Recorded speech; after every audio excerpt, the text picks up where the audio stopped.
बैठे भी क्यों नहीं भाई, उठ के कैसे चले जाएं।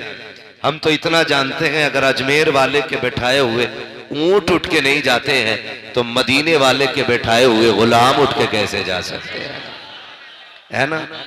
इश्क तेरे सदके जलने से छुटे सस्ते, जो आग बुझा देगी वो आग लगाई, है ना। कई मेरे भाई दूर दराज से चल करके आए नौजवान, इन्होंने ये महफिल सजाई, देहरादून कहां कहां से ये चल के आए हैं ताकि हुजूर की महफिल आबाद रहे। मैं आपके जहन में ये बात डाल दूं और आपको बता दूं, जलसा ये सुबह से शाम तक में नहीं होता है। ये मत सोचना कि एक दिन पहले पिंडाल लगा और एक दिन बाद उखड़ जाएगा। मौलवी 1 घंटे के लिए आया चला जाएगा, बस जलसे की उम्र 24 घंटे है। नहीं, जलसे की मेहनत तब से शुरू हो जाती है जब से तारीख मुतय्यन हो जाती है। तारीख लिए हुए ना 4-5 महीने हो गए इस जलसे की तारीख नवाब भाई ने लिखाई थी, और ये कह के लिखाई थी बड़े अच्छे लोग हैं, एक बार आओगे तो याद रखोगे। मैंने कहा फिर तो कोई खास बात होगी, हिंदुस्तान घूम लिया, ऐसे बहुत कम लोग हैं जो याद में रहते हैं।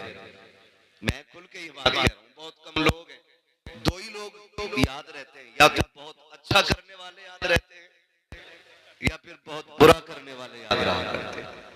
सही कह रहा हूं, या तो बहुत अच्छा करने वाले याद रहते हैं या बहुत बुरा करने वाले याद रह जाते हैं।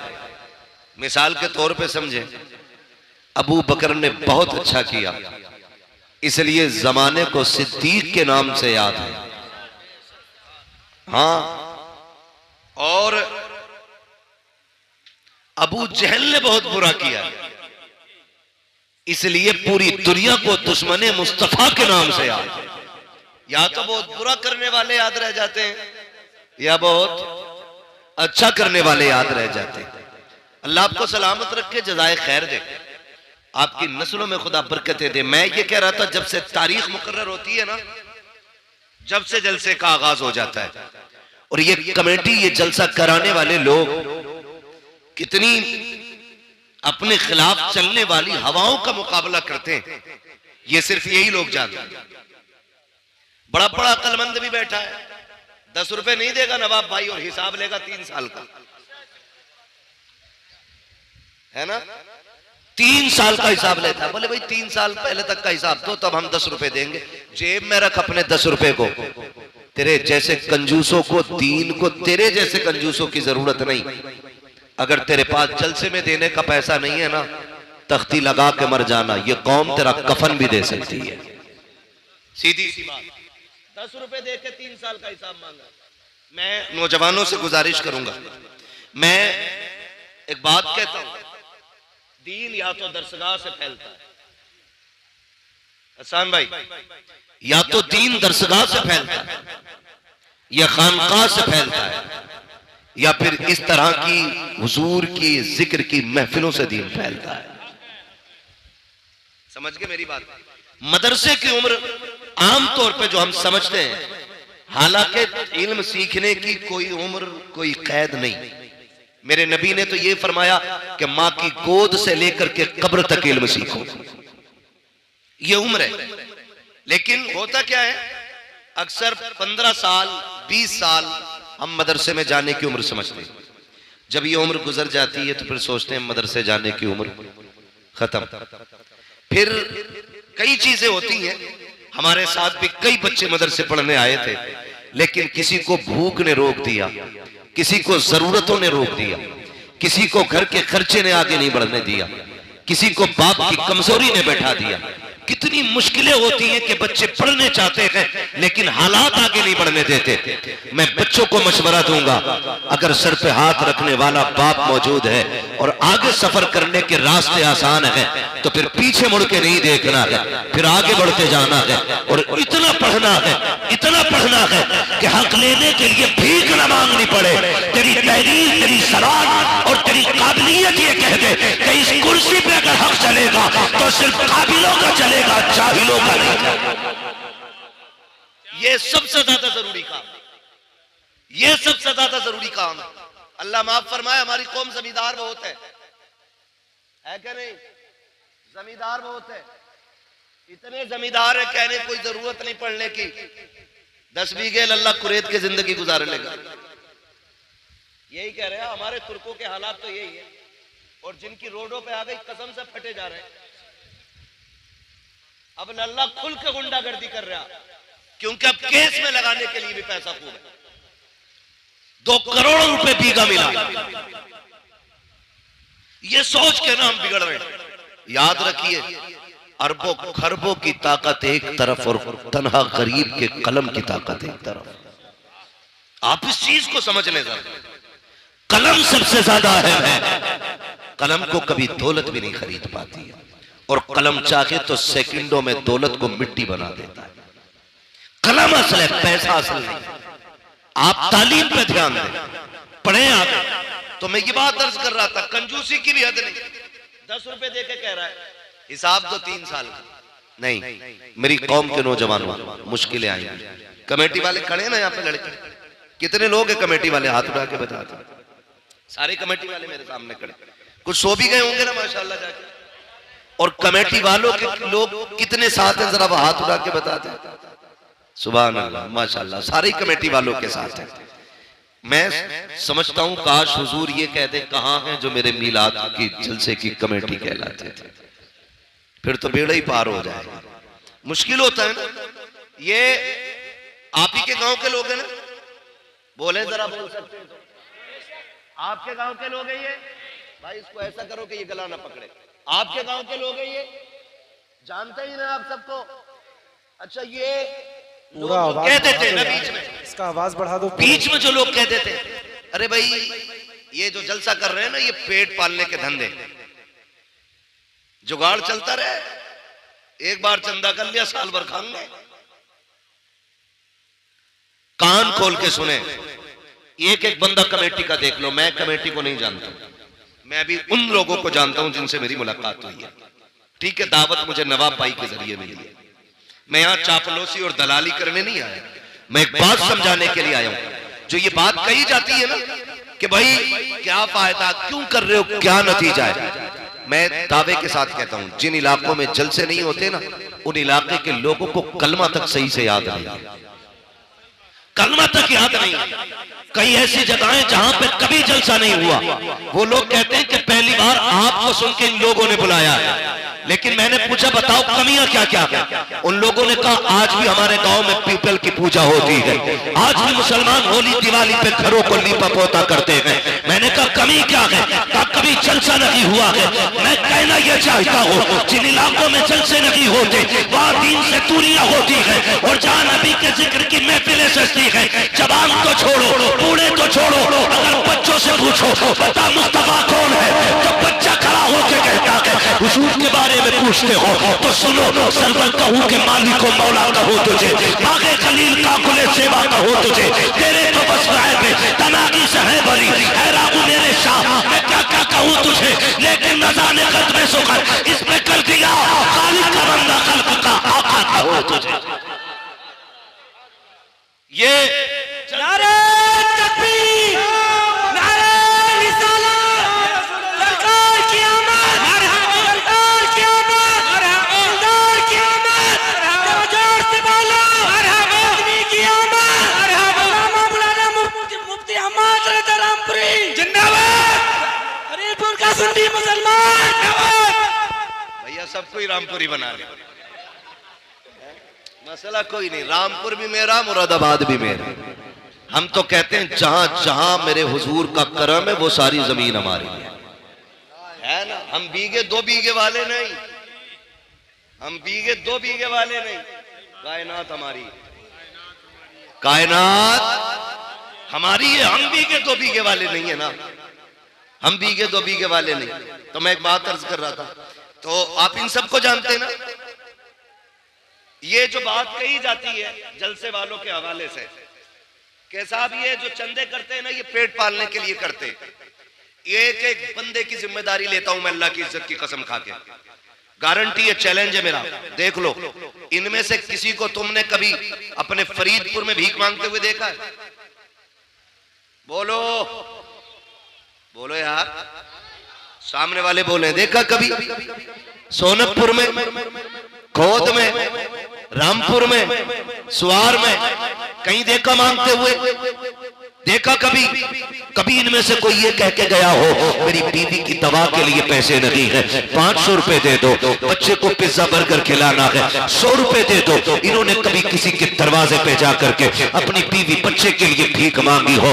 एक बंदा बता दे मुझे कोई खड़े हो करके कभी रुपए भर का सवाल इन्होंने किया हो? लेकिन जरा दिल पे हाथ रख के बताइएगा, जिस दिन से जलसे की तारीख रखी गई है, किस किस चौखट पे गए होंगे, किस किस को जाके आवाज दी होगी? मुझे बताओ तो सही।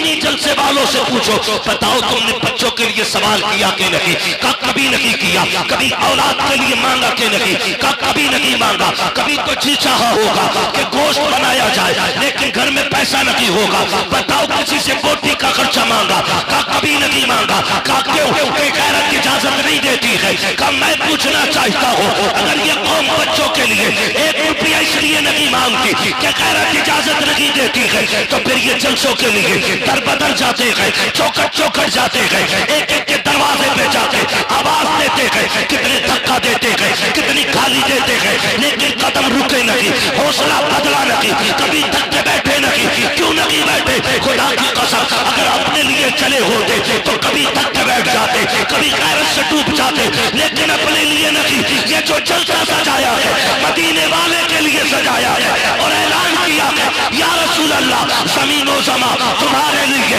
मकीनो मका तुम्हारे लिए, चुनीनो चुना तुम्हारे लिए, टागर में सबा तुम्हारे लिए, बदन में गजा तुम्हारे लिए, हमारे यहाँ तुम्हारे लिए, उठे भी वहां तुम्हारे लिए।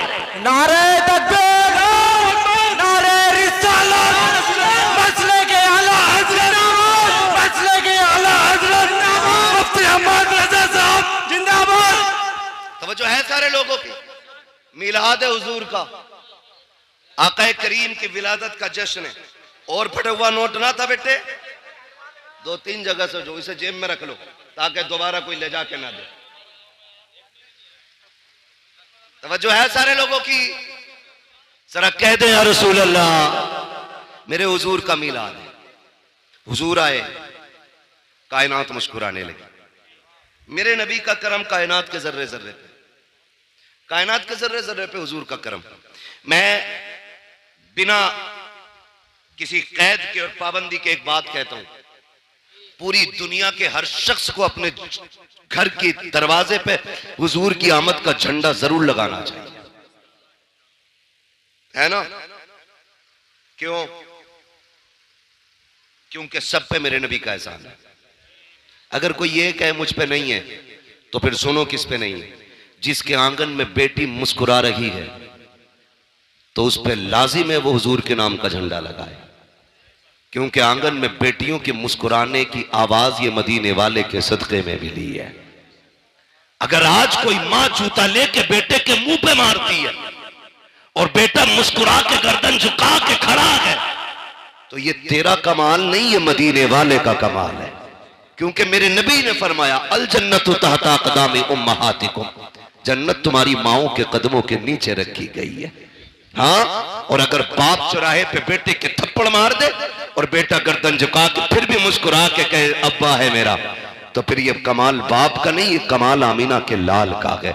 इसलिए कि मेरे नबी ने फरमाया था, क्यों? अगर तुम ये देखना चाहो कि तुम्हारा रब तुमसे राजी है कि नाराज, फरमाया फिर बाप का चेहरा देखो। अगर तुम्हारा बाप तुमसे राजी है तो समझ लेना पैदा करने वाला खुदा भी तुमसे राजी है, पैदा करने वाला खुदा भी तुमसे राजी है। तो जिसे बाप मिला वो झंडा लगाए, जिसे मां मिली वो भी झंडा लगाए, जिसे बेटी मिली वो भी झंडा लगाए, और जिसे आजादी मिली वो भी झंडा लगाए। वरना तारीख तो यहां तक रखी है, दुनिया ईरान के किस्से पढ़ती है, दुनिया यूनान की कहानियां सुनाती है, बड़े बड़े तबीबों की दास्तानें उठा करके देखो। एक दौर ऐसा भी गुजरा है, बड़े अदब के शहर में, हकीमों के शहर में कानून ये था, किसी कमजोर को जीने की इजाजत नहीं थी, सिर्फ ताकतवर जिया करते थे। एक गोद में मां की बच्चा कमजोर आया, जब पता पता चला हुकूमत को, गरीब बच्चा पैदा हुआ है, हुकूमत की तरफ से ऐलान कर दिया गया चाहे माँ अपने बच्चे को पहाड़ी से फेंक दे, इसलिए कि गरीब को जीने का अधिकार नहीं है। अगर गरीब माशरे में सांस लेगा तो माशरा कमजोर हो जाएगा, ये सोच करके कमजोर बच्चे को मार दिया जाता था। अल्लाह अकबर, तारीख गवाह है। एक माँ अपने बच्चे को सीने से लगा करके हुकूमत के आगे मजबूर होकर के पहाड़ी की ऊंचाई पे चल रही है। बच्चा कमजोर हो या ताकतवर हो, लेकिन माँ के जिगर का टुकड़ा होता है। बच्चा काला कुतरा हो, चाहे जैसा भी हो, लेकिन माँ के लिए चांद का टुकड़ा होता है। उस माँ ने अपने शहजादे को सीने से लगाया, पहाड़ की बुलंदी पर लेके चल रही है। कभी लाल का चेहरा देखती है, कभी तड़प जाती है, कभी रो के बेटे को देखती है, कभी पहाड़ की बुलंदी देखती है। पहुंची है पहाड़ की ऊंचाई पे, थक के देखती है नीचे की तरफ। जब जमीन देखी तो लाल को लिया, देख के कहती है परवरदिगार मेरा बच्चा इतना कमजोर है, पहाड़ की ऊंचाई इतनी है, या अल्लाह ये फेंका गया तो इसकी हड्डियां कितनी जगह से टूटेंगी। ये सोच के वो रोई है।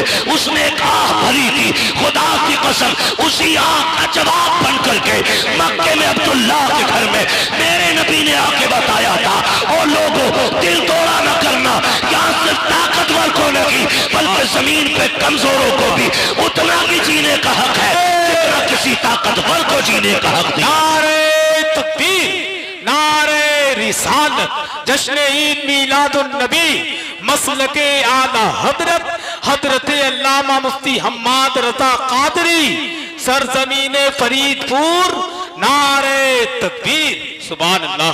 किसी को जीने का हक नहीं था। आज मुझे बताओ, आज मुझे बताओ ये इज्जत है किसके सदके में? बोले हुजूर के सदके में। मेरे आका ने आते ही सबसे पहला मक्के शरीफ में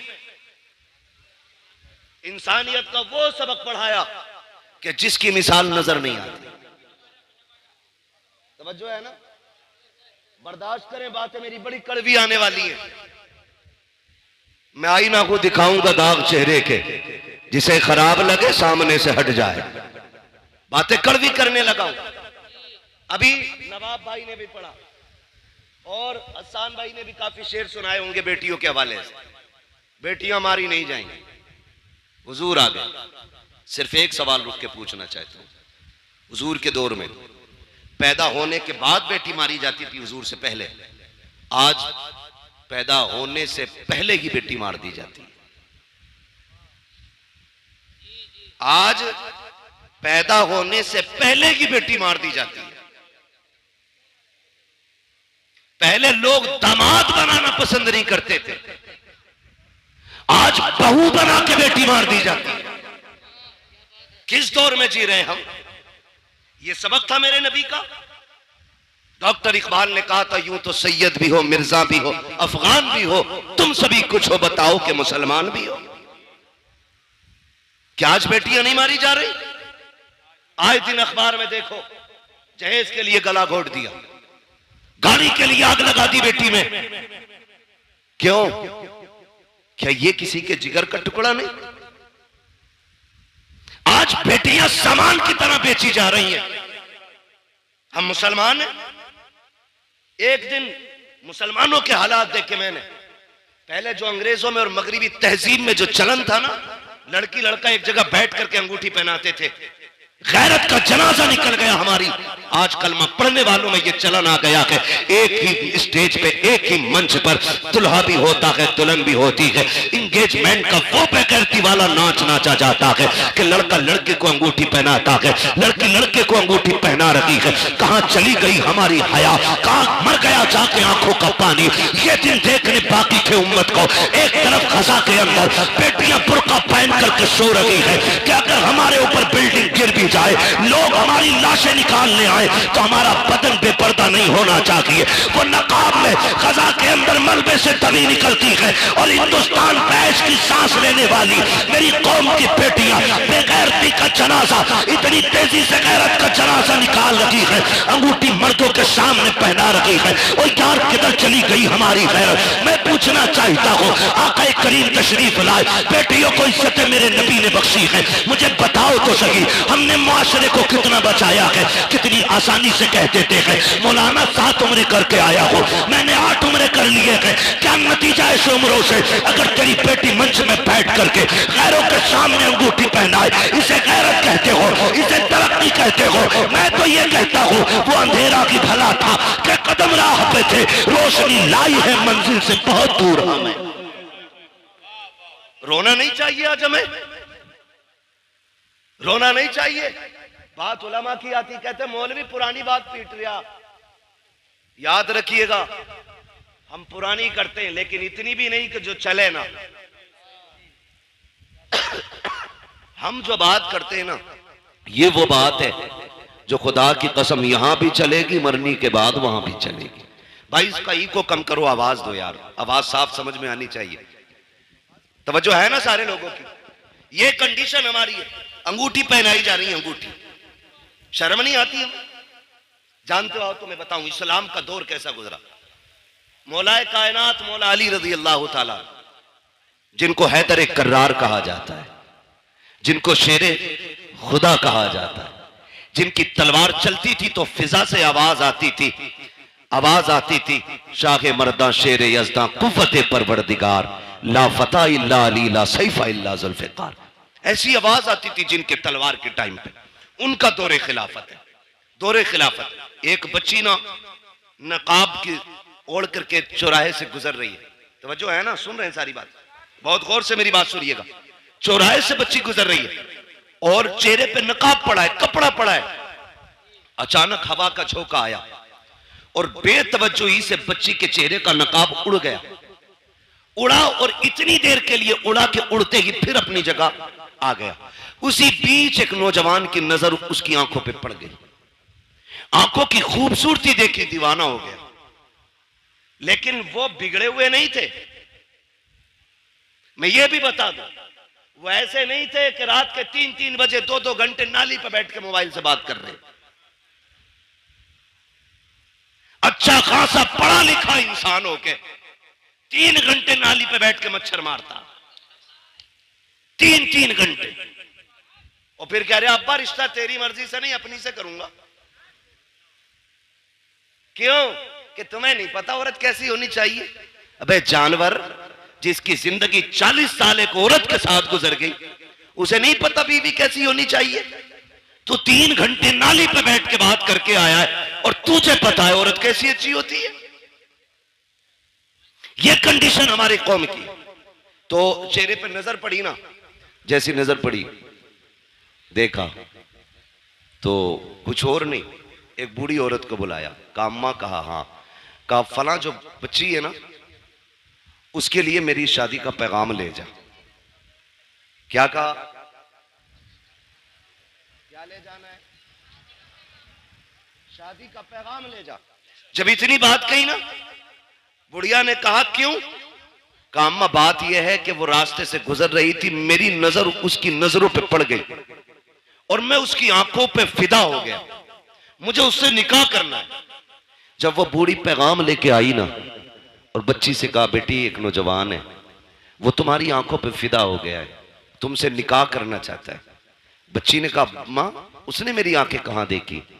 उसने कहा उसने बताया कि तुम चौराहे से गुजर के जा रही थी तो उसकी नकाब पलटी, हवा से तुम्हारी नकाब उड़ी और उस जवान की आंखें तुम्हारी आंखों से टकराई। कहा बस वो आंखें देख के फिदा हो गया। बच्ची ने जानते हो क्या कहा? उसने ये नहीं कहा चलो एक फॉलोवर बढ़ गया,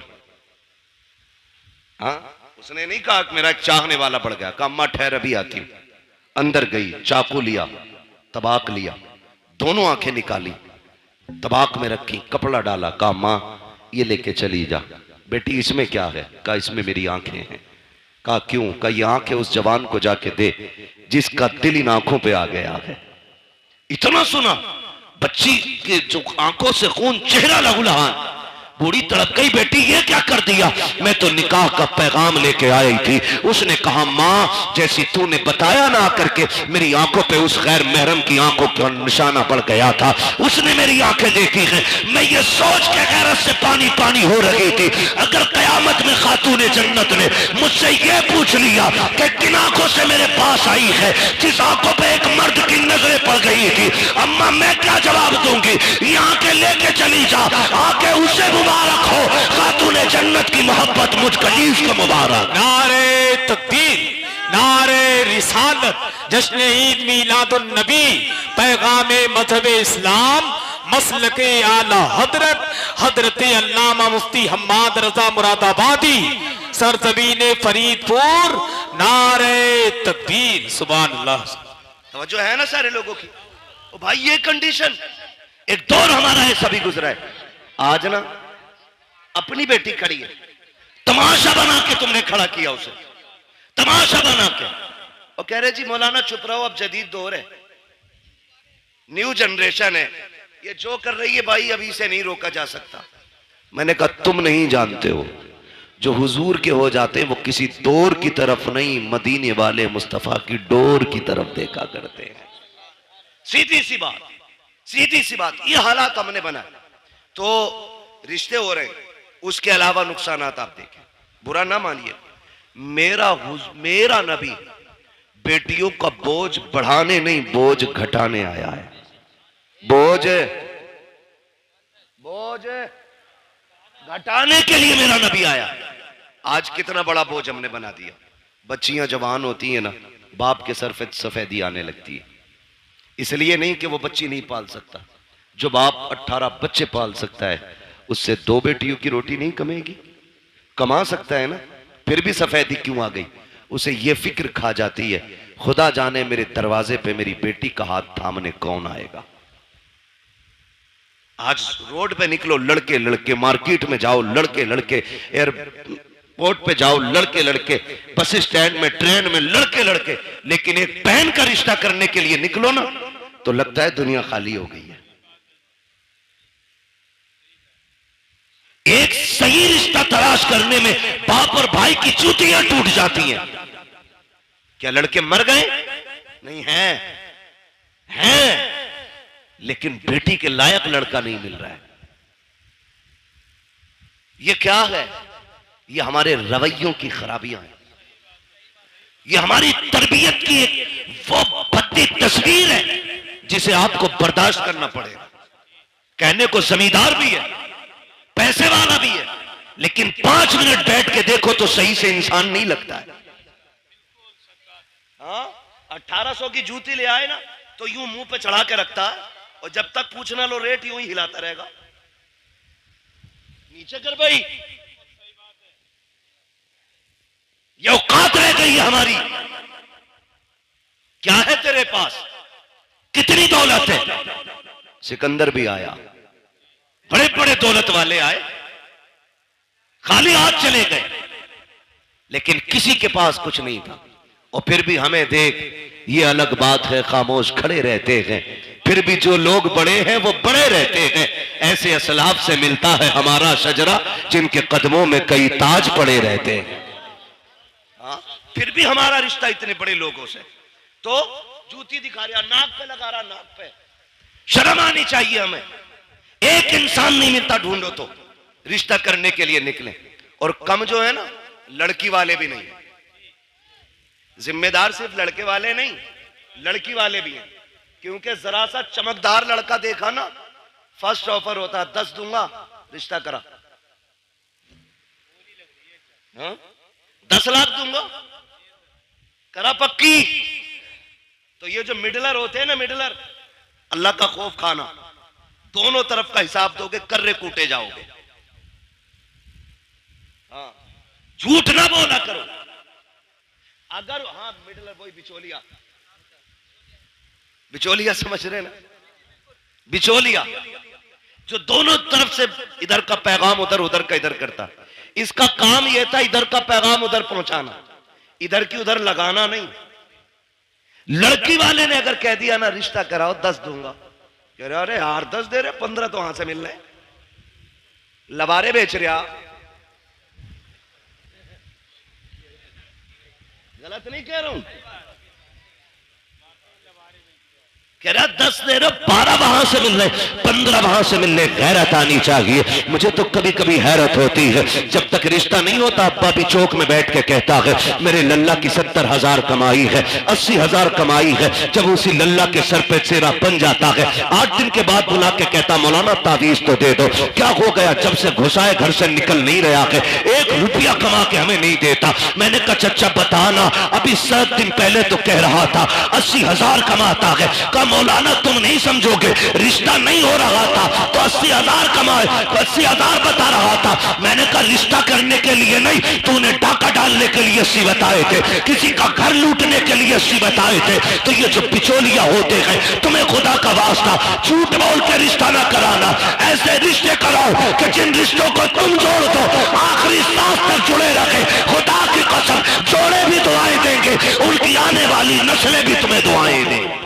नारे तकबीर, नारे रिसालत, सरकार की आमद, मरहबा, सरकार की आमद, मरहबा, मक्की की आमद, मरहबा, मदीने की आमद, मरहबा, नारे तकबीर, अल्लाहू अकबर। 15 मिनट बचे, इसे नारों में लगा दो या तकरीर में लगा दो। खैरियत है सारे? चलूं आगे, जरा कह दे या रसूल अल्लाह और जोर से। कुर्बान जाए तुम्हारी जवानी के कसम से, है ना? पबजी कितने लोग खेलते हैं? हाथ नहीं उठवाऊंगा। कई तो पागल हो चुके और कई पागल होने बाकी। जहां देखो वहीं पे इश्क के बीमार बैठे हैं, हजारों मर चुके और सैकड़ों तैयार बैठे हैं, है ना? मेरे बच्चों कान खोल के सुनो, जो आज पबजी खेलेंगे कल भीख मांगेंगे। ये लिखो, तावीज बना के जेब में रख लो। जो आज तालीम के वक्त में गेम खेलेंगे वो कल जवानी में भीख मांगेंगे। जो आज कलम चलाएंगे कल कंप्यूटर उनके इशारों पे नाचेगा। हमें अपना वक्त तालीम को देना है, पढ़ाई में देना है। सेहतें, कई बार देखा 12वीं का झंडा लिए ऐसे हिला रहा और झंडे से ज्यादा खुद हिल लिया। ये जवानियां हमारी। सही सा आदमी थप्पड़ मार दे तो बिजली का पंखा बना देगा और कह रहा वही बनेगी बाबरी मस्जिद, तो उससे अपनी मस्जिद तक जाया ना जाता, बाबरी मस्जिद बनागा। ये कंडीशन हमारी कौम की है। महबूब ने फरमाया जल्दी सोया करो और जल्दी उठा करो, कभी बीमार नहीं हो। 11 बजे तक 1 बजे तक पबजी खेल रहा है, 12 बजे सो के उठ रहा, 12 बजे फिर कह रहा बरकत नहीं हो रही, बाबा तावीज दो दो। ऐसी पाखंडी बाबा बैठा है, इतना ढोम गाड़ी है कि वो कह ही नहीं रहा गलती क्या है। तावीज पे तावीज, इसे सोफे में रख, इसे तकिए में रख, इसे गिलाब पे लगा, इसे पेड़ पे लटका, इसे तराज में लगा, इसे शटर में लगा, इसे बाजू में बांध, इसे गले में लटका। खुदा की कसम खा के कहता हूं, जब तक अल्लाह राजी नहीं होगा तावीज तो क्या पूरा पीर गले में लटका ले, कुछ नहीं होगा। खुदा को राजी कर ले, तेरी आंख बाद में खुलेगी, रिस्क का इंतजाम अर्शों से पहले कर दिया जाएगा। जो रज़ाक है उसे भूले बैठे हो, जो चोर है उसे बनाए बैठे हो। सब कुछ बदलो यार अपने तरीके। हम तो मुसलमान हैं, हम जोर से हम मुसलमान हैं। तो देखो हालात, कंडीशन ऐसी है। तवज्जो है सारे लोगों की? जवान है आप लोग? अच्छा एक बात बताओ, खाली लंगर के सहारे आए कि घर से भी कुछ खा पी के आए? खा के आए तो कम से कम इतनी आवाज तो निकालो कि लगे कि पेट भर के बैठे। कहते जरा या रसूल अल्लाह।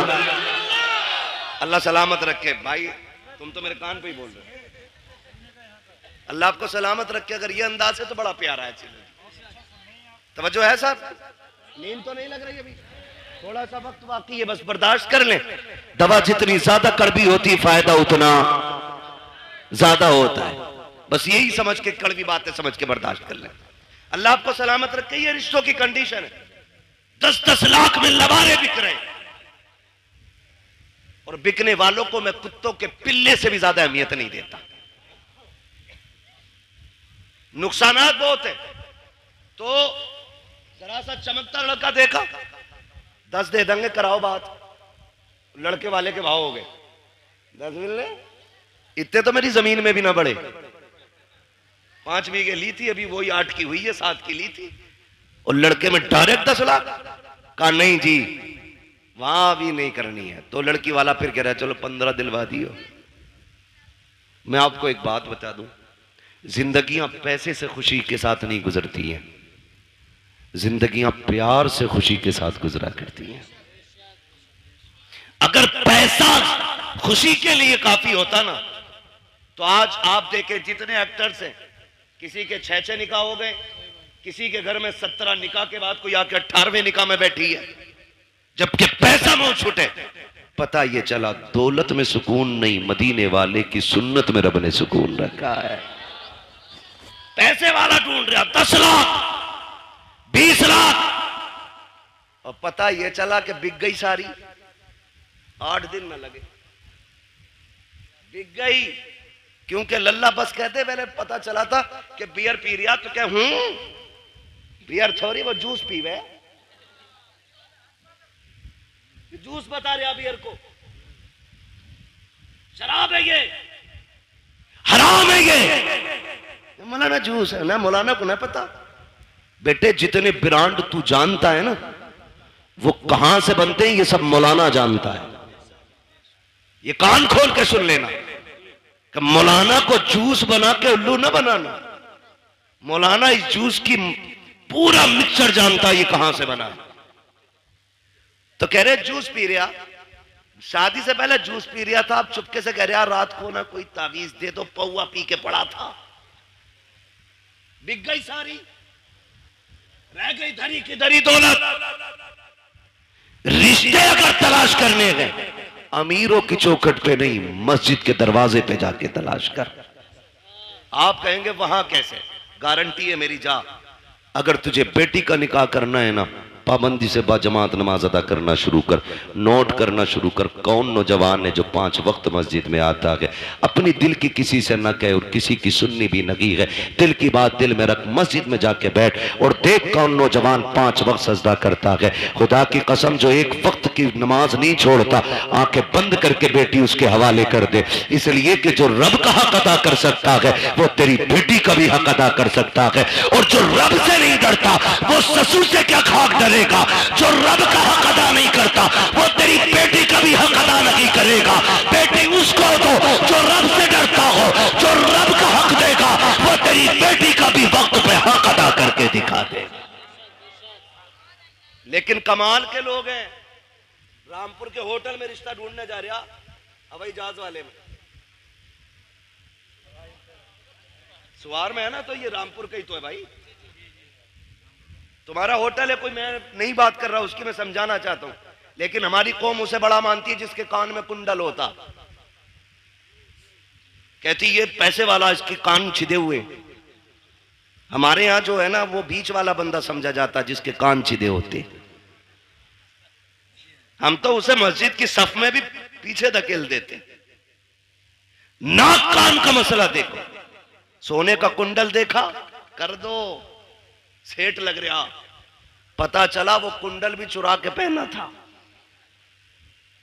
ऐसे रिश्ते करते, ऐसे रिश्ते नहीं होते। बताऊं तुम्हें रिश्ते कैसे होते हैं। मक्के की जमीन है, अब्दुल मुत्तलिब का आंगन है, चांद सा रब ने बेटा एक और अता किया, दुनिया जिसे अब्दुल्ला कहती है। कौन है अब्दुल्ला? मेरे नबी के वालिद। हसीन कितने, इतने हसीन थे कि औरत मर्द भी जियारत के लिए, झलक पाने के लिए सड़कों पे लाइन लगाए खड़े रहते थे। इतना हसीन अल्लाह ने हजरत अब्दुल्ला को बनाया। पैदा कहां हो रहे, कहां पैदा हो रहे? मक्का शरीफ। कहां? मक्का शरीफ में। और इतने खूबसूरत और खूबसीरत थे कि हजरत अब्दुल मुत्तलिब टेंशन में रहते थे कि इसके लिए इसके जोड़ की बच्ची कहां मिलेगी। मगर जोड़े रब बनाता है, जोड़े रब बनाता है। अब्दुल्ला मक्के में पैदा हुए तो आमिना मदीने में पैदा हो गई है। हुजूर की अम्मी मदीने में पैदा हुई। ना हजरत अब्दुल्ला के हुस्न का जवाब, न हजरत आमीना के हुस्न का जवाब। सीरत में ये भी बेमिसाल, सीरत में वो भी बेमिसाल, सूरत इनकी भी बेमिसाल है, सूरत उनकी भी बेमिसाल है। लेकिन देखें अब्दुल मुत्तलिब परेशान, कह रहे हैं रिश्ता किधर करना है?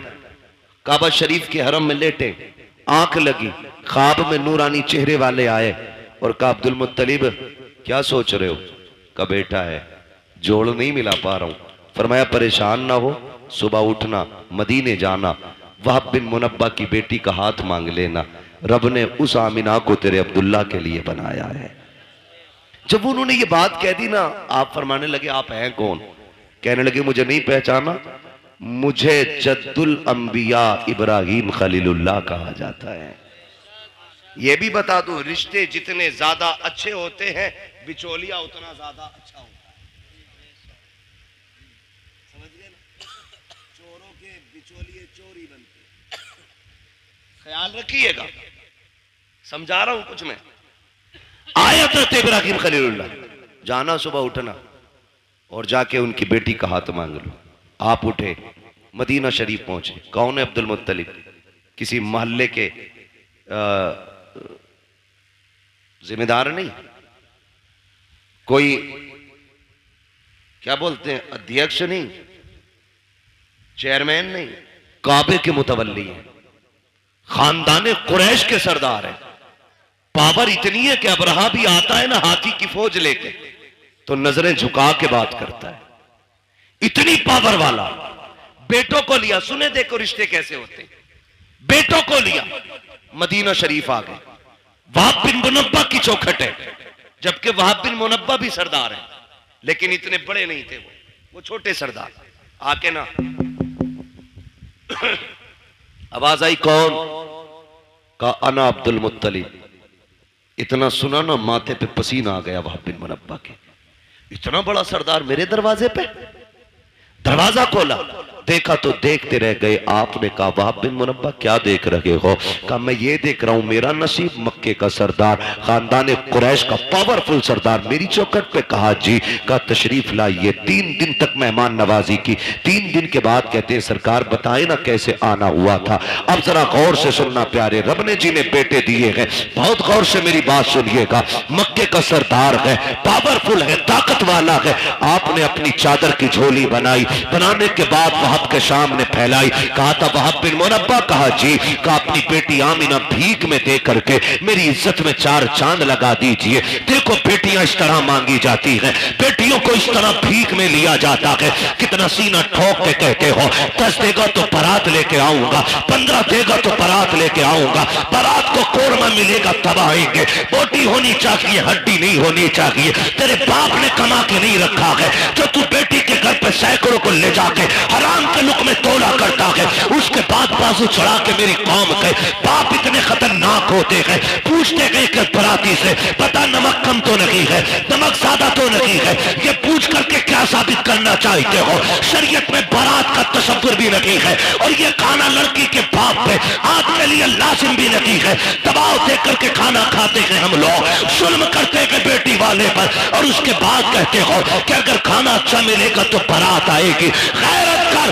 देख तो सही बेटियां कैसे मांगी जाती हैं। वहाब बिन मुनब्बा के आगे अब्दुल मुत्तलिब ने झोली फैलाई है और कहा था अपनी बेटी दे करके हमारी इज्जत में 4 चांद लगा दो। कहते परेशान क्यों होते हैं? सुनो अब्दुल मुत्तलिब, आमिना आज भी तुम्हारी है, कल भी तुम्हारी थी और कल भी तुम्हारी रहेगी। अब्दुल मुत्तलिब कहते हैं वहाब बताओ तो सही, अगर कोई रिश्ता करता है, बेटे की तहकीक करता है, पता करता है चलन कैसे है, पूछता है रवैया कैसा है। तुमने मेरे अब्दुल्ला के बारे में पूछा नहीं, मेरा बेटा कैसा है, करता क्या है? वहाब बिन मुनब्बा ने कहा था पूछने की जरूरत नहीं है। कहा किस लिए? कहा जो इब्राहिम तेरे ख्वाब में आया था वही इब्राहिम मेरे ख्वाब में आके बता के गया। नारे तकबीर, हाथों को उठाकर नारा लगाइए सारा मजमा। नारे तकबीर, सारे लोग हाथों को उठाकर लगाए। नारे तकबीर, नारे रिसालत, नारे रिसालत, मसलके आला हजरत, मसलके आला हजरत मुफ्ती हम्माद साहिब क़िबला, मुफ्ती हम्माद साहिब क़िबला सरकार की आमद सरकार की आमद, दिलदार की आमद, आका की आमद, दाता की आमद, फरीदपुर के सुन्नी जिंदा दिल मुसलमान, नारे तकबीर, नारे रिसालत। वाह, बहुत अच्छा। हमने कितने दुख कम किए बेटियों के यार, कितने दुख कम किए बेटियों के। आज बेटियां रोती नहीं है, आज भी बेटियां रोती हैं। जब शाम को थका हारा बाप मजदूरी करके घर आता है ना, और बेटी आगे रोटी रखती है तो हाथ कांपते हैं उसके, इसलिए कि वो बाप का उतरा हुआ चेहरा नहीं देख पाती। और ऊपर से हमारे समाज के ताने, कहते हैं घर में बेटियां पाल रहा है, इससे निकाह नहीं हो रहा है। ये ताने देख करके आप जीते जी मार देते हो बेटी के बापों को। किसने हक दिया हमें ये, किसने हक दिया? और हमारे रवैये देखे, हम ही है ये। आज जो बेटियों को फांसियां लग रही हैं ना, ये आरएसएस वाले नहीं लगा रहे, खुदा की कसम हमारी बहुओं को हम ही जहर दे के मार देते। क्या रवैया हमारा ये, कौन सा तरीका ये, कब बदलेंगे हम? एक बाप बेटी का रिश्ता करने के लिए 3-3 बार 10-10 हजार का कर्जा लेके देखने वालों का पेट भराता है, और ये नाक तक खा के जाके कहते हैं बेटी पसंद नहीं आई हमें। वो बेगैरत जब पसंद नहीं थी तो गरीब बाप का खर्चा क्यों कराया? मर जाता ना खाता तो। समाज की मुश्किलों को आसान करो, यही 12वीं वाले का पैगाम है, यही 12वीं वाले का पैगाम है। लेकिन बढ़ाते जा रहे हैं, बढ़ाते जा रहे हैं। खत्म करें ये रस्म साहिब, खत्म करें। चौक में, मंडी में, रोड पे जहेज रखा जाता है, उस वक्त तक गाड़ी में नहीं भरा जाएगा जब तक पूरे बस्ती को नुमाइश नहीं करा दी जाएगी। दिल पे हाथ रख के बता, आज मेरी बेटी है, कल तेरे आगे भी बेटी होगी। आज मैं चौक में रख के जहेज दिखा रहा हूँ, दुनिया के सामने ला के रख देता हूँ, लोग तमाशाई बन के देखते हैं। तुम क्या सोच के दिखाते हो, गाँव वालों को पता चल जाए मैंने क्या क्या दिया है? नहीं यार, तुमने तो दुनिया की सारी चीजें दे दी, क्योंकि रब ने तुम्हें दौलत से नवाजा था, तुम्हें पैसा दिया था, तुमने एक एक चीज ला के बहन बेटी के जहेज में रख दी। लेकिन तुम्हें नहीं पता उस जहेज को देखने के लिए सिर्फ अमीरों की बच्चियां तो नहीं आती हैं, ठेला चलाने वालों की भी बच्चियां आती हैं, खुरपा चलाने वालों की बच्चियां आती हैं, खेत काटने वालों की बच्चियां भी आती हैं, मजदूरी करके बच्चे पालने वालों की भी बच्चियां आती हैं। जब तुम्हारी बेटी के जहेज में रखा हुआ 40,000 का फ्रिज देखती होगी तो बता गरीब की बेटी के जिगर पे क्या गुजरता होगा। जब वो चीमते तवे से लेकर के कढ़ाई मशीन तक देखती होगी, मुझे पता मजदूर की बेटी के दिल पे क्या गुजरती होगी। तुम तो ये सोचते हो हमने जहेज इसलिए लगाया ताकि दुनिया 4 दिन तक बातें करे। खुदा की कसम तेरी 4 दिन की ये बातें कहीं गरीब की आंख बन के तेरी खुशियों को डैना ले, ऐसा ना हो कहीं तेरे घर की खुशियों को आग ना लग जाए। जरूरी नहीं है जहेज रोड पे रखा जाए, दुनिया की दौलत उठा के दे, लेकिन तमाशा ना बना, मुट्ठी बंद करके दे दे। जो ले रहा है वो भी तेरा है, जो दे रहा है वो भी तेरा है, इसलिए गरीब को ना दिखा, मुट्ठी बंद करके दे ताकि तेरी भी राजी रखे और गरीब मजदूर की बेटी भी बाप के आंगन में राजी रहे। लेकिन हमने तमाशे बनाए, हमने नुमाइश बनाई, और इस नुमाइश ने बेटियां हमारे सर पे बोझ बना दी। गलत नहीं कह रहा हूं, इस नुमाइश ने बेटियां बोझ बनाई, इस दिखावे ने मार डाला। अभी कुछ दिन पहले की बात, हम 2 बारातें थी। कितनी बारातें थी? एक बारात में हम भी थे और एक दूसरी बारात कहीं से आई थी, जाना एक ही घर पे था, एक ही घर पे दोनों बारातें आई। जो दूसरी बारात आई ना, दूल्हा ने बदतमीजी शुरू कर दी, और इतनी बदतमीजी हुई कि निकाह नहीं हुआ। एक बहन का निकाह हो जाता है, दूसरी का नहीं हुआ। मुझे एक बात बताओ, कहने को तो आसान है बारात लौट गई, लेकिन मुझे कोई बताएगा जो बिजलियां उस बेटी के दिल पे गिरी होंगी जिसके हाथों पे निकाह के लिए मेहंदी लगी हो, जो सुर्ख जोड़ा बैठ करके पहन के तैयार बैठी हो कि कोई आएगा जिंदगी भर का वादा करके आज लेके चला जाएगा। जब उसको पता चला होगा कि बारात वापस चली गई है, तो कोई उसके दर्द का अंदाजा लगा सकता है? मुझे लगता है खुदा की कसम जो दर्द का झटका उसको लगा होगा, अगर समंदर में डाल दिया जाए ना उस दर्द का एक हिस्सा, तो समंदर भी सूख करके एक कोयला बन जाता। मगर मेरी कौम, हमने अभी तमाशे बंद नहीं किए हैं, अभी हमें गैरत नहीं चढ़ रही है। बदले ये रवैये, निकाह इतने आसान कर दो कि बेटियां रोए ना, कलमा पढ़े और कहे एहसान रब का हुजूर की उम्मत में पैदा किया गया। इतने आसान निकाह कर दो, इतना आसान कर दो निकाह। अल्लाह आपको सलामत रखे। मेरे भाई, ये मुश्किलें जो आई हैं ना बेटियों पे, इसे खत्म करने की कोशिश करेंगे इंशाल्लाह, करेंगे इंशाल्लाह। जो रिश्ता करने जा रहे हैं ना, ये भी 3-3 गाड़ी भर के लेके जा रहे हैं, देखने के लिए 10-12 लोग जा रहे हैं, और एक झटके में तो मुंह दिखाई होती भी नहीं है। 8 लोग आए, देख के चले गए, फिर फोन की घंटी बजी, अब क्या रह गया ना, बुआ ने ना देखा अभी, ला भाई बुआ भी ला, वो भी यतीम है। बुआ देख के गई, कह रहे हमारी वो जो है ना तेरी चचेरी मुमानिया, वो भी आएंगी, क्यों उन्हें भी हराम के खाने की आदत है ना, वो भी आएंगी देखने के लिए। ओ भाई बंद करो ये, लड़के के घर वाले देख ले, बहन मां देख ले, खाला फूफी सारी चली आ रही है ठलवी, कोई काम ही नहीं है। बंद करो ये तमाशे, निकाह इतना आसान कर दो कि बाप बेटी को बोझ ना समझे। करेंगे इंशाल्लाह ऐसा, वादा करें इंशाल्लाह ऐसी करेंगे। कितने लोग 10 लाख लेंगे जहेज में, हाथ उठा के बताते। कोई बात नहीं मेरे बच्चे, बात समझी नहीं उस बच्चे ने, इसलिए जल्दी में हाथ उठा दिया। डिमांड करेंगे। एक सबसे बड़ा नुकसान बता दूं, टाइम मेरा ओवर चल रहा है, लेकिन मैं फिर भी एक नुकसान बता दूं। जो लोग ना डिमांड रखते हैं, जब उनकी बहुएं घर में आ जाती हैं ना, तो फिर वो ससुर को अब्बा नहीं कहती हैं, सास को अम्मा नहीं कहती हैं, और शोहर को शोहर नहीं कहती हैं। क्या कहती हैं? सास को बुढ़िया, शोहर को, वो ससुर को डाकू, और शोहर को नौकर कहती है। इसलिए कि रिश्ता नहीं हुआ, उनके बाप ने गुड्डा खरीदा है। मालूम है तेवर क्या होते हैं अब्बा के, 1 रुपया भी कम हुआ बारात लौट जाएगी। तो जो 1 रुपया वो बाप लेके आता है ना, गोलक तोड़ के, नसीब फोड़ के, जैसे भी लाता है, वो बच्ची को याद रहता है।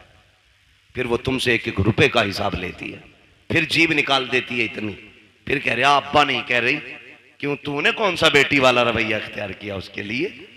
कल तू उसे सर पे हाथ रख के लाता, जैसे मेरे नबी का उमर लेके आया था, हजरत उमर फारूक आज़म। आज ना 10-10 लाख रुपए लेकर के तोलता फिर रहा, और फिर वो नहीं कह रही अब्बा, वो कह रही बुड्ढे को चाय दे दो।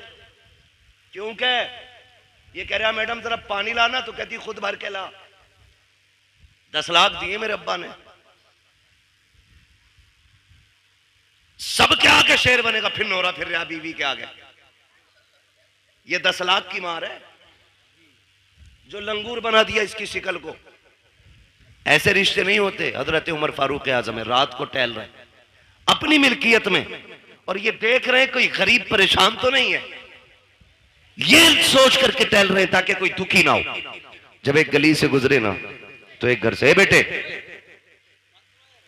एक घर से आवाज आ रही थी, बेटी दूध में पानी मिला दे। बच्ची ने कहा अम्मा उमर का दौर है। अम्मा ने कहा क्या हो गया, उमर थोड़ी देख रहे। कहा अम्मा उमर तो नहीं देख रहा, लेकिन उमर का खुदा देख रहा है, उमर का खुदा देख रहा है, लगा दे पानी दूध में। उसने कहा नहीं, मैं अपने रब के सामने चोरी नहीं कर सकती। हजरत उमर ने सुना, घर आ गए, गुलाम को भेजा, सुबह पता करो कौन है ये लोग। पता चला बेवा है, एक उसकी यतीम बच्ची है। अपनी बीवी से कहा मेरी शरीक है याद। कहा क्या? कहा तुम पूछ रही थी ना बेटे का रिश्ता किधर करना है, लड़की ढूंढो। कहा रात लड़की मिल गई है। कहा कहाँ आ गए? कहा एक बेवा की बच्ची है, यतीम है। कहा रिश्ता वहां करेंगे? कहा हाँ। कहा कौन जाएगा? कहा तुम जाओगी।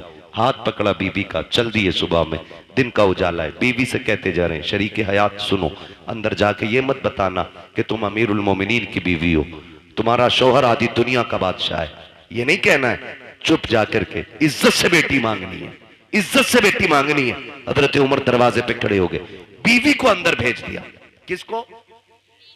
हजरत उमर कहाँ है? कहाँ है हजरत उमर? दरवाजे पे। मैं एक बात पूछूं, बड़ी बेगैरती की है, शादी लड़के की है, वो कह रहा मेरा कजिन आएगा देखने के लिए, बीवी हमारी बनेगी, और भेज रहे कजिन को, यार तुझे पसंद है तो मेरी पसंद है, अरे बेगैरत तो आग लगे तेरी पसंद को, शर्म नहीं आती? कजिन को भेज रहा, उमर को देख, बेटे के लिए बेटी देखने आए, खुद दरवाजे के बाहर खड़े, बीवी से कह रहे हैं जा जाके बात कर और बताना मत मैं कौन हूं। अल्लाह अकबर। बीवी अंदर गई, जाके बैठ गई, सलाम किया। खातून ने पूछा कौन हो, क्यों आई हो? कहा एक जरूरत आपके दरवाजे तक ले आई है। कहा मुझ गरीब के दरवाजे से कौन सी जरूरत पूरी होगी? कहा एक बहुत अहम चीज आपसे लेने आए हैं। कहा गरीब लोग हैं साहिब, क्या अहम चीज हमारे पास होगी? आपने कहा ये जो आपकी बेटी है ना, ये हमारे घर की दुल्हन बना दो, हमें इसका हाथ हमारे हाथ में दे दो, हम इसे अपने घर की बहू बनाना चाहते हैं। इतना सुना ना, मां ने भी तड़प के कहा खातून चुप कर, मेरी बेटी यतीम जरूर है, मैं बेवा जरूर हूं, लेकिन अभी इतने भी गए गुजरे लोग नहीं है हम कि बिना पूछे कछे किसी के भी हाथ में बेटी का हाथ दे दे। बता तू है कौन, कहां की रहने वाली है, हमारी बेटी का हाथ मांग रही है? यतीम समझ के हल्के में ना लेना, अभी मां जिंदा है, बताना तू है कौन? हजरत उमर की बीवी बात छुपा रही है, बताना नहीं चाहती है कौन है, किसकी बीवी है, किसके लिए हाथ मांगा जा रहा है। फिर जब मजबूर किया, कहा ऐसे हम किसी के हाथ में बेटी का हाथ नहीं देंगे, कम से कम पता तो होना चाहिए कौन लोग हैं सामने वाले। फिर डरते डरते कहती है सुनो, मैं उमर इब्ने खत्ताब की बीवी हूं, जिसके लिए मैं हाथ मांग रही हूं वो उमर खत्ताब का बेटा है। अल्लाह अकबर। इतना सुना है, जैसी इतनी बात सुनी है औरत का तेवर बदल जाता है। कहती किस उमर की बात कर रही हो? कहीं वही तो उमर नहीं है जो हमारा अमीरुल मोमिनीन है? कहीं उसी की बात तो नहीं करती हो जो अभी दुनिया का बादशाह है? बीवी ने गर्दन झुका के कहा माफ करना, मेरे सरताज ने मना किया था कि आपको न बताओ, लेकिन बता रही हो। हाँ, उसी उमर के बेटे के लिए आपकी बेटी का हाथ मांगने आई हो। कहती चल दिखा तो सही, कहाँ का तेरा उमर? का वो दरवाजे के बाहर खड़ा है। अल्लाह अकबर। इतना सुना, बाहर जब औरत आई है, हजरत उमर दीवार से लगे हैं, हाथ उठे हैं, आंख में आंसू है। कहते हैं मालिक उमर को खाली ना लौटाना, आज उमर की इज्जत रख लेना, आज उमर की लाज बचा लेना, मालिक मुझे खाली ना लौटाना। ये रोते जा रहे हैं, कहते जा रहे हैं। औरत ने आके कहा था उमर क्या तू अमीरुल मोमिनीन है? कहा हाँ। काम तुम्हें बेटी नहीं दे सकते। कहा किस लिए? कहा था दुनिया के बादशाह का बेटा और इधर यतीम की बेटी, बताओ निभाओ कैसे होगा? हजरत उमर ने कहा था ये न देख कि ये किसका बेटा है और बच्ची कौन है, ये देख तू भी नबी का कलमा पढ़ती है, हम भी नबी का कलमा पढ़ते हैं। अल्लाह अकबर। इस शर्त पे रिश्ता हो गया, दुल्हन आ गई घर। सुनो भाई, 2 लाख के चक्कर में बेटे की लाश बेचने वालों, मैं तो लाश ही बेचना कहूंगा उसको। 10-10 लाख में बेटे बेच देते हो। सुनो, दावे के साथ कहता हूं, ये बेटे वाले जो 10 लाख बेटी ब्याहने के लेते हैं ना, अगर बेटियां कीमत लिया करती तो ये आधे बच्चे कुआरे मार देते। एक बेटे के लिए बहू खरीद के नहीं लाता ये खुदसट बाप। आज 4 बेटे ना, फटा जा रहा, 40 लाख हो गए और 15 का दाव लग गया तो 15 चौका आधे करोड़ का मालिक बन गया। हिसाब लगाए बैठा उंगलियों पे। और वगैरह तो सुनो, 60 ले ले या 80 ले ले, तुझे बेड पे 1 मिनट बैठने नहीं मिलेगा। जिसकी पिलाई नापता फिर रहा ना क्या इंच है, उस पे तू बैठ नहीं सकता एक दिन भी। तेरे हिस्से में अगर आया तो ससुराल से मिला हुआ हुक्का ही आगा जो तेरे फेफड़े खराब करेगा। इसके अलावा तुझे कुछ नहीं मिलने वाला। तुम मर क्यों रहा भाई? लिस्ट अब्बा के ही हाथ में, हटो मत। अल्लाह कादिर मुतलक, जो सेहरे देना जानता है वो सेहरे लेना भी जानता है। जो मेडिकल लाइन से लोग जुड़े, कितने हादसे ऐसे होते हैं। 18 साल का जवान, 20 साल का जवान, पता चला अभी शादी का रंग नहीं उतरा था कि जोड़े कफन में बदल गए। कुछ नहीं पता मौत का। मत इतराओ, इतने 10-10 लाख में बेचने की जरूरत नहीं। रिश्ता हुआ, निकाह हुआ, हजरत उमर के घर में आई बच्ची। हजरत उमर करीब आके कहते हैं, बेटी क्या बात थी उस दिन जो रात में तेरी माँ ने तुझसे कहा था? इतना सुना बच्ची के माथे पे पसीना आ गया। आपको कैसे पता? कहा मैं दरवाजे पे खड़ा था, दरवाजे पे खड़ा था। कहा जनाब बात ये थी कि मेरी माँ कह रही थी दूध में पानी मिला। मैंने कहा उमर का दौर है। उसने ये कहा कि उमर देख थोड़ी रहा है। फिर मैंने ये कहा उमर नहीं देख रहा तो उमर का खुदा तो देख रहा है। हजरत उमर रो दिए और हाथ पकड़ा बच्ची का। कहने लगे बेटी बता मैं कौन हूं? बच्ची ने कहा आप मेरे चाचा लगते हो। फरमाने लगे ना बेटी, आज के बाद चाचा ना कहना, तू यतीम है, मुझे बाप कह के आवाज देना, मुझे बाप कह के आवाज देना। आज के बाद तू यतीम नहीं, आज के बाद उमर तेरे सर पे शफकत का हाथ रखता है। लेकिन सुन मेरी बेटी, रोज उमर को अदालत का काम रहता है, रोज फैसले सुनाने होते हैं। बेटी तेरी ड्यूटी इतनी है, जब उमर चलने लगे तो जो तूने अपनी माँ से कहा था खुदा देख रहा है, वही मेरे कंधे पे हाथ रखना और कहना अब्बा उमर फैसले सोच समझ के करना, खुदा देख रहा है। अगर तू ये कहती रहेगी उमर की अदालत से कोई फैसला कभी गलत नहीं हो सकता। तुम बहुओं को बाप वाला प्यार दो, वो तुम्हें बेटी वाला एहतराम देके दिखाएंगे। समझ रहे हैं ना मेरी बात? बेटी वाला एहतराम आपको देंगी। जो बेटियां एक बाप को एहतराम देती, तो निकले इन सारे फसादों से। मॉल में दामाद नहीं खरीदना, दीनदार बच्चियां तलाश करें, दीनदार, हिप्पी कट नहीं। हाँ बहुत पुरानी कटिंग थी, वो याद है हमें। अब तो पता नहीं कौन कौन सी चल रही है। हाँ? ऐसा डिजाइन कह रहा मौलाना लड़की हमने देखी। ओहो कहां थे? कि फला जगह बर्थडे की पार्टी में देखी, हूर लग रही थी, हूर। आई है ना शादी के बाद जो दे दौड़ा, ले दौड़ा, उठा पटक, क्या भूत आ गए। मैंने भूत नहीं, पूरी भूतनी लेके आया है। उतार दो, मैंने कहा अपने बस की बात नहीं। भूत उसके उतारो जिस पे चढ़े हों, और जो खुद भूतनी हो। बोलो उसके कौन उतारेगा? कह रहा ऐसे बाल पड़े थे मियां, देखता रह गया। धोखे में मत पड़ जाना, ब्यूटी पार्लर ने बड़ा काम खराब किया है। ऐसे रंग बिरंगी मुंह बना देते, ऐसा लगता है कभी कभी के आटे के बोरे से निकल के आई है। और कैमरा ऐसा ऐसा फिल्टर मार रहा, कलवा भी कभी भूरा हो गया। ये कंडीशन है। फोटो भेज दिया, कलवा का फोटो आया, पूरा मोहल्ला देख रहा, दामाद बड़ा गोरा है। और फिर इतना घना सेहरा बनवाया कि कुछ टिप ही नहीं रहा था उसमें। और जब चौथी में आए दामाद तो फिर ढूंढ रहे थे सब, दामाद नहीं आया। यही तो है। मुंह कैसा? काबिल मस्जिद गए थे, वुजू किया तो मुंह धुल गया। तो ये कंडीशन,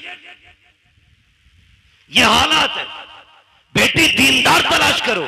ये भी हैरत की बात है ना, कह रहा आईएएस चाहिए, आईपीएस चाहिए, बीओएमएस चाहिए, एलएलबी चाहिए। भाई तालीम अच्छी बात है। वो कहा था ना, गालिबन हफीज जालंधरी ने कहा था कि तालीम औरतों की जरूरी तो है, मगर खातून खाना हो वो सबा की परी ना हो।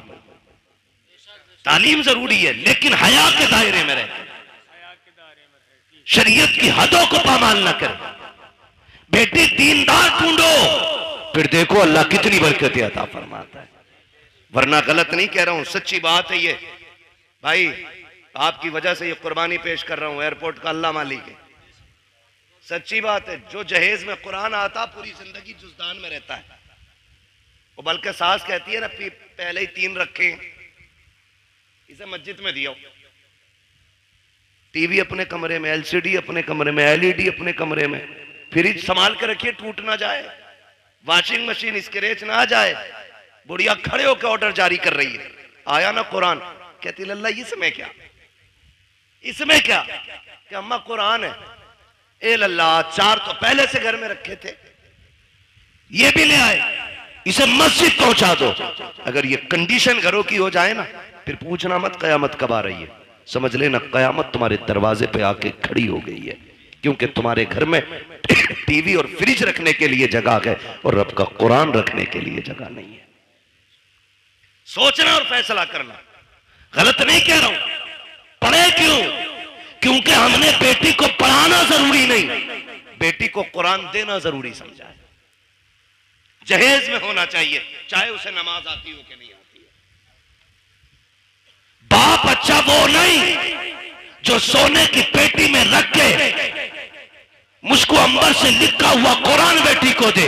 बाप वो बेहतर है जो जहेज में कुरान दे ना दे, बेटी के सीने में कुरान दे दे, इसलिए कि वो जहां जाएगी वहां जाकर के कुरान पढ़ेगी। लेके आओ कुरान वाली बेटी, फजर में उठ के मुसल्ला बिछाएगी, नमाज से फारिग होकर कुरान पढ़ेगी, रब की तस्बीह बयान करने के बाद शौहर की खिदमत करेगी, सास ससुर की खिदमत करेगी। फिर तुम देखना इन्हीं घरों के अंदर तुम्हें जन्नत के नक्शे नजर आएंगे। वरना याद रखना, ले आओ जितनी चाहे पढ़ी लिखी, जब तक शरीयत नहीं होगी उस वक्त तक घर में जन्नत नहीं होगी। मैंने पहले कहा था, घर कभी भी दौलत से नहीं, मदीने वाले की सुन्नत से चला करते। आप बच्चियों को कुछ पढ़ाएं या ना पढ़ाएं, लेकिन कुरान पढ़ाएं। मेरे ख्याल से आपके इलाके में भी इदारा है ना, हमारे नवाब भाई ने बताया था, मुझे याद आ रहा है, काफी पहले बताया था कि ये समूदिया में बच्चियों का इदारा कायम कर रहे हैं, और मेरे ख्याल से कायम कर दिया है माशाअल्लाह। लिंटर की तैयारी है। ये इदारे हमारे जिम्मेदारियां हैं हमारी, इन्हीं इदारों के जरिए इंशाअल्लाह हमारी बेटियां कनीज़े फातिमा ज़हरा बनेंगी, कनीज़े फातिमा ज़हरा बनेंगी इन इदारों के जरिए बेटियां। मैं आपको एक बात बता दूं, बेटे बुरा ना माने, क्योंकि मैं भी अपने अब्बा का बेटा हूं। वो ये ना समझे कि बेटों को बड़ा खुल के बुरा कह रहा है, ये सच्ची बात है। बेटे को ना कितने कुरान पढ़ा लो, वो जब भी पढ़ेगा ना हस्बे जरूरत पढ़ेगा और बंद करके यूं रख देगा। लेकिन अगर आपने बेटी को कुरान पढ़ाया है ना, वो जब भी कुरान पढ़ेगी ना, उसे कुरान के सफात में बाप का चेहरा दिखाई देगा। बाप का इंतकाल हुए अगर 15 साल भी बीत गए होंगे ना, तो वो 15 साल के बाद कुरान बंद करके हाथ उठा के कहेगी, अल्लाह जो आयतें, जो रुकू, जो पारे, जो मैंने लाइनें पढ़ी है ना, इसका सवाब मेरे बूढ़े बाप की कब्र में अता फरमा दे। खुदा की कसम, ये बेटियां इतनी खैरत वाली होती हैं, जो भी तुम इन पे एहसान कर दो ये सर पे नहीं रखती हैं, ये एहसान का बदला दिया करती हैं, बदला दिया करती हैं। इसलिए बेटियों को पढ़ाओ। आज ना सबसे ज्यादा बड़ा निशाना हमारे इदारे, हमारी मस्जिदें, हमारी खानकाहें, हमारे जलसे सिर्फ इसलिए है कि इनसे इस्लाम का परचम हिंदुस्तान में बुलंद है। दुनिया मिटाने पे लगी है, कागज चेक करते हैं, रजिस्ट्रेशन में कमी हो, बैनामे में कमी हो, बिल्डोजर जाके चला दें। इतनी मजबूती से काम करो कि दुश्मनों के दांत कट्टे हो जाएं और तुम्हारी की हुई मेहनत ये बताए, यही है आरज़ू तालीम कुरान हो जाए, हर एक परचम से ऊंचा परचम इस्लाम हो जाए। इतनी जम के मेहनत हमें करनी है, और हम अपनी कौम को इदारे देंगे, तालीम के मरकज देंगे। लिंटर पढ़ा के नहीं, अभी नहीं पढ़ा ना, तो उम्मीद है इंशाअल्लाह आप लोगों का साथ रहेगा इंशाअल्लाह। बोले जोर से इंशाअल्लाह। हाँ, वरना याद रखना, वही नेकी है जो अपने हाथ से कर जाओ, वही नेकी है जो अपने हाथ से कर जाओ। हम जो कमाते हैं ना, वो अपने लिए नहीं, दूसरों के लिए कमाते हैं। हम तो कुछ दिन उस दौलत पे चौकीदार बन के रहते, मरेंगे लल्ला मौज करेगा। अपने हाथ से कर जाओ। किसी के बेटे ने बाप के नाम पे सोने के सिक्के नहीं दिए मस्जिद में। हमने अमीरों के बेटे भी देखे, गरीबों के भी देखे, जबकि गरीब बाप का बेटा जिसे दौलत नहीं, बाप विरसे में कुरान दे के गया था, कम से कम वो कब्र पे जाके कुरान तो पढ़ के सुना देता है। लेकिन अमीर के बच्चे को उतनी भी फुर्सत नहीं कि वो जाके बाप की कब्र पे कुरान भी पढ़ सके। और मेरे भाई, अपने जीते जीतने काम कर जाओ। कब्रिस्तान जाते हो? सर हिलाओ भाई। जाते हो कुरान कब्रिस्तान? माशाअल्लाह, जो लोग समझ गए उन्होंने हाथ उठा दी, समझदार हो गए ना। अल्लाह सबको सलामत रखे। और फिर फरीदपुर के लोग समझदार ना होते तो जलसा ही क्यों करते? सबसे बड़ी पहचान समझदारी की तो हुजूर की मिलाद सजाना है ना। तवज्जो है ना? कब्रिस्तान जाते, कब्रें सारी सलामत हैं, कुछ बैठ भी गई हैं,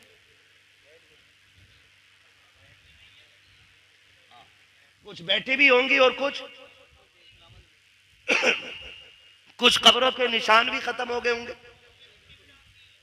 मिट्टी डाल के बराबर भी कर दी गई होंगी, कुछ में निशान भी बनाए गए होंगे, लेकिन कई कब्रें ऐसी होंगी जिनका पता ही नहीं होगा ये किसकी।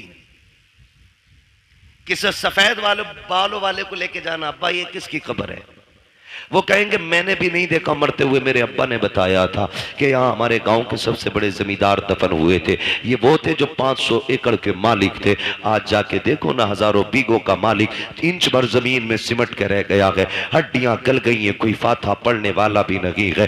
फूल डालने की तो बड़ी बात यार, लोग कब्र पे मिट्टी डालने भी नहीं आते हैं, तख्ते गले सड़े दिखते रहते हैं, कफन के धागे नजर आते हैं, कोई छुपाने वाला भी नहीं होता। तो तुम्हें क्या लगता है कि हमारी औलाद हमारी कब्र पे बैठ करके रोज कुरान पढ़ा करेगी, रोज हमारी कब्र पे बैठ करके फकीरों के नाम पे लंगर लुटाया जाएगा?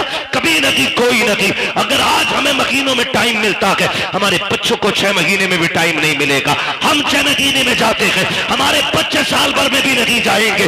ऐसे काम कर जाओ, कोई जाए या ना जाए, कोई हाथ उठाए या ना उठाए, तुम्हारी कब्र में रहमतों के झोंके आते रहे, खुदा की तरफ से बरकतें आते रहे।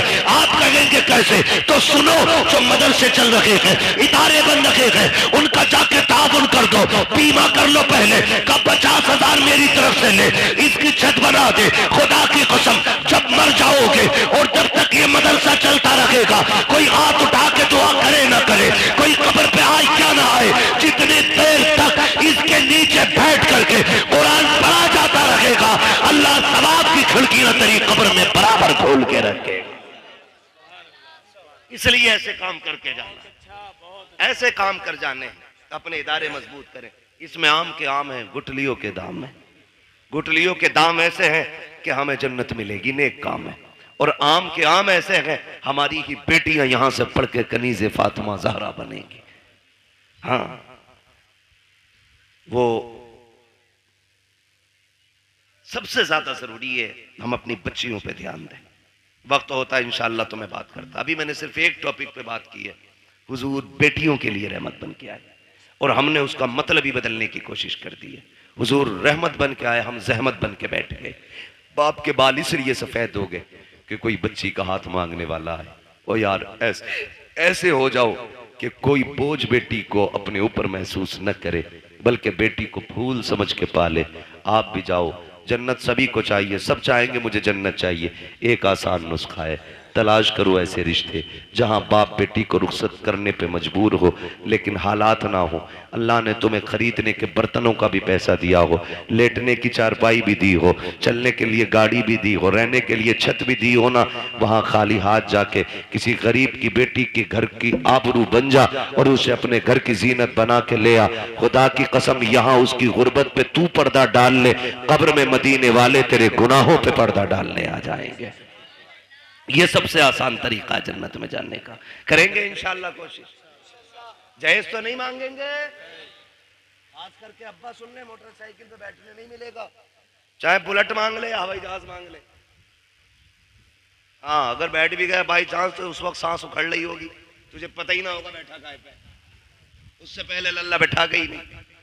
इसलिए मेरे भाइयों गुजारिश है, बच्चों को टोकिन ना समझे, लॉटरी ना समझे, बेटों को खुदा की नेमत समझे। और जब वो दूल्हा बने, शुक्र के सजदे करें, लंबी दुआ की भीख मांगे। खुदा की कसम, नस्ल उसी से जो चलेगी ना, गोद उसकी होगी, आने वाला सलाहुद्दीन अय्यूबी होगा। जरूरी है हम नस्लों को बेहतर करें। मेरे हुजूर आए और सबसे पहला सबक आका ने दिया, इक़रा बिस्मि रब्बिकल्लज़ी खलक़। पढ़ने का हुक्म मेरे नबी ने सबसे पहले दिया। जिस नबी ने सबसे पहले तालीम को आम किया ना, आज उसी की उम्मत सबसे ज्यादा जाहिल है, उजड़ है, गवार है। मैं लाजिम समझता हूं हम अपने बच्चों पे पढ़ाई को इतना लाजिम कर दें जितना पानी हमारे लिए लाजिम है, जितना खाना हमारे लिए लाजिम है। मारेरा शरीफ की एक बोली बड़ी प्यारी लगती है, आधी रोटी खाएंगे बच्चों को, आधी रोटी खाएंगे बच्चों को। अभी सारे नहीं बोल रहे हैं कि बच्चों की कमाई खाएंगे, पढ़ाओगे कि बच्चों की कमाई खाओगे? बोलो, आधी रोटी खाएंगे बच्चों को कतई वो नहीं बोलने जो बच्चों से भी नलाई करवा रहे होंगे। सिर्फ 200 रुपए के लालच में उनके करोड़ों का जीवन बर्बाद करते हैं ऐसे नालायक बाप जो अपने बच्चों को चाहते हुए भी नहीं पढ़ा पाते। मजबूरी एक अलग चीज है, तेरे हाथ पैर है, तू जमीन जोत गड्ढे खोद बच्चों को पढ़ा, अल्लाह तुझे खेती करने में भी इबादत का सवाब अता फरमाएगा। करना ये काम तो करेंगे इंशाअल्लाह, पढ़ाएंगे बच्चों को, आधी रोटी खाएंगे, लड्डू ही खा लो या नारे ही लगा लो, मिलने की देर हो रही है, खाने में देर नहीं है ना। बस हो गया भाई, तकरीर मुकम्मल हो गई है, बस मैं आखिरी वादा ले रहा हूं, पढ़ाई की तरफ तवज्जो करेंगे इंशाअल्लाह, सारे वादा करें इंशाअल्लाह, पढ़ाएंगे बच्चों को, आधी रोटी खाएंगे, मिलाद में आएंगे, मुंह भर के लड्डू, हाँ यही मसला सही है। अल्लाह आपको सलामत रखे, ये जो खा रहे हो ना ये भी हुजूर का सदका है, ये जिस भाई की तरफ से अल्लाह उसे बरकतें दे। और हम सुन्नियों का तो नजरिया ये है ना, खाते हैं तेरे दर का, पीते हैं तेरे दर का, पानी है तेरा पानी, दाना है तेरा, दाना है तेरा। और हम बरेली वाले तो और भी बढ़ के कहते हैं, तेरे टुकड़ों पे पले, गैर की ठोकर पे न डाल, झड़कियां खाएं कहां छोड़ के, सदका तेरा। अल्लाह करे ये जो बात मैंने आपसे कही है, खुदा करे इन बातों पे हम अमल की कोशिश करें। लाजिम ये है निकाह आसान करें, जो पैसा ना हम बच्चियों की शादी में लगा रहे हैं ना, इस पैसे को उन्हीं बच्चियों की तालीम में लगाइए, तालीम में लगाइए। घुटनों के बल आएंगे लड़के वाले रिश्ता मांगने के लिए। अगर आपने 10 लाख बच्ची की तालीम पे लगा दिया ना, तो ये घुटनों के बल आएंगे बेटी मांगने के लिए। लेकिन आप गलत करते हैं ना, वो जो तालीम पे लगना था वो जहेज पे लगा रहे हैं, ये मत कीजिए, ये तालीम पे लगाइए आप और बच्चों को कामयाब बनाइए।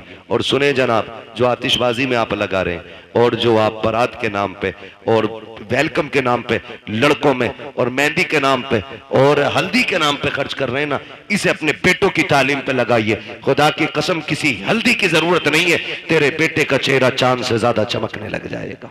लेकिन हमारी कोशिश ये रहेगी इंशाअल्लाह हम अपनी कौम तक सच्ची बातें पहुंचाएं, और यही कोशिश रहती है कि हमारी कौम तक एक भी पैगाम पहुंचे तो पहुंच जाए। अगर आज के बाद एक बेटी को भी किसी ने बिना जहेज के अपना लिया ना, मैं समझूंगा मिलाद कराने वालों की मेहनत कबूल हो गई है और बुलाने वालों का ये आना भी कबूल हो गया है। करेंगे इंशाअल्लाह। अगर बेटी वाला अपनी मर्जी से कुछ दे रहा तो दे, लेकिन हम दबाव प्रेशर नहीं करेंगे ना भाई। बस एक बात याद रखना, जिसने बेटी दे दी उसने सब कुछ दे दिया, अब और कुछ नहीं चाहिए। फरमाया गया वह मस्सा इला फला तनहर, महबूब तेरी चौखट से कोई खाली नहीं जाना चाहिए। अभी मैंने इस आयत के ज़िम्न में कोई बात भी नहीं की, अभी तो यूं समझे तमहीद थी, यहाँ तक पहुंचे, तकरीर का आगाज होना था। इंशाअल्लाह उल अजीज कभी वक्त रहेगा ना तो कभी फिर बात हो जाएगी। 1.5 घंटा मुकम्मल हो गया है, बस जो हुए गलत उनको माफ़ फरमाए रब्बे कायनात। जिंदगी ने दिया साथ, फिर होगी मुलाकात, चमन रहा फूल खिलेंगे, जिंदगी रही फिर मिलेंगे, मुसाफिर हैं हम भी मुसाफिर हो तुम भी, किसी मोड़ पर फिर मुलाकात होगी। फकीरान आए सदा कर चले, सदा खुश रहो ये दुआ कर चले। सारे लोग कलमा शरीफ पढ़ लीजिए, ला इलाहा, और जोर से ला इलाहा, और जोर से ला इलाहा इल्लल्लाहु मुहम्मदुर रसूलुल्लाह। अस्तगफिरुल्लाह।